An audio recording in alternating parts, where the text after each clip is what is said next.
Hugh Freeze has been building Ole Miss toward respectability. 2 seasons, 2 winning records, 2 bowl wins, and a 2013 recruit class that, quite frankly, blew a lot of people away in college football circles. Well, those freshmen are now sophomores and a crop of talent considered to be one of the best in Ole Miss history. Bonnie Bernstein, Doug Chapman in our Campus Insider studio to break down this class's maturation alongside our Rebels insider, Courtney Cronin.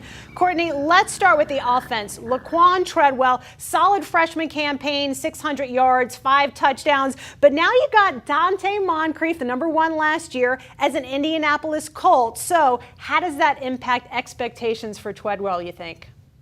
Well, short answer, he becomes receiver #1, Bonnie, and the expectations, as you said, they're there.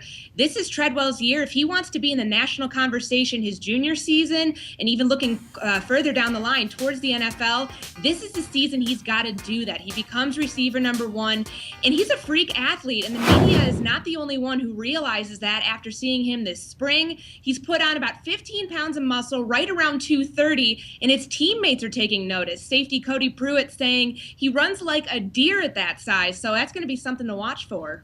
Yeah, Treadwell had 72 catches from the slot. They're moving him outside to take over where Moncrief left off. He's going to be the primary guy. He led the team last year with 72 receptions. Don't be surprised if he's up near 80, 85 this year. A big body, can go through the middle. He can take you deep. He's going to give defenses problems in the red zone because he's such a physical wide receiver that breaks tackles and can go up and get the football.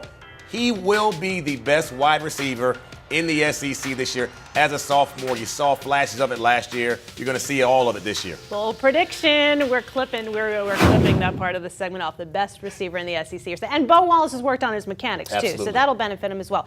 Defensively, so much hype about Robert Nkemdiche when he came in last year, the #1 overall recruit in the class. You watched him a ton in Atlanta because that's where he's from, that area. Expectations from year 1 to 2 for him. Yeah, in high school, he was down at Grayson High School, went to watch him play. He was a man amongst boys. He reminded me of Jadeveon Clowney when he was in high school, where he just stood out. It was the biggest thing out there, the fastest thing out there. Goes to University of South Carolina. Clowney does. Finds his way his freshman year. I think that's what was going on with Nkemdiche last year. Had a little bit of injury issues. They move him from defensive end to defensive tackle towards the end of the year. Going to start him at D tackle this year. You'll see him kicked out to DN.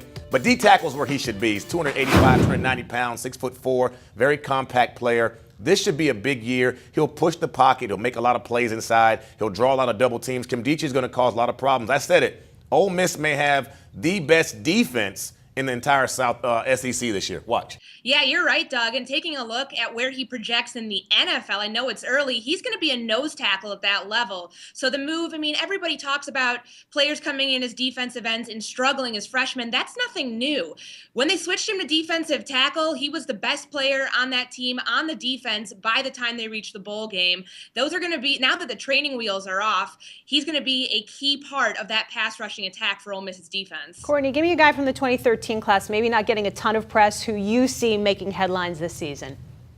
Evan Ingram is Ole Miss's offense's secret weapon. When you take a look at what he did his freshman year, got injured after the LSU game. That people thought it was going to be a season-ending ankle injury, but came back for the bowl game. So that's really some good signs with his health right there. He was the go-to wide receiver right over the middle, and he's kind of this new age of tight end where you can maybe line him up in the slot because he is a willing blocker and a pretty reliable target at that. And Ingram was just a 3-star, so he really exceeded expectations last year, and it'll be great to have him back healthy, hopefully for a full season. Courtney Cronin, our Ole Miss insider, thank you so much. Everybody continue to check out our 2014 college football previews. You can catch them all on CampusInsiders.com.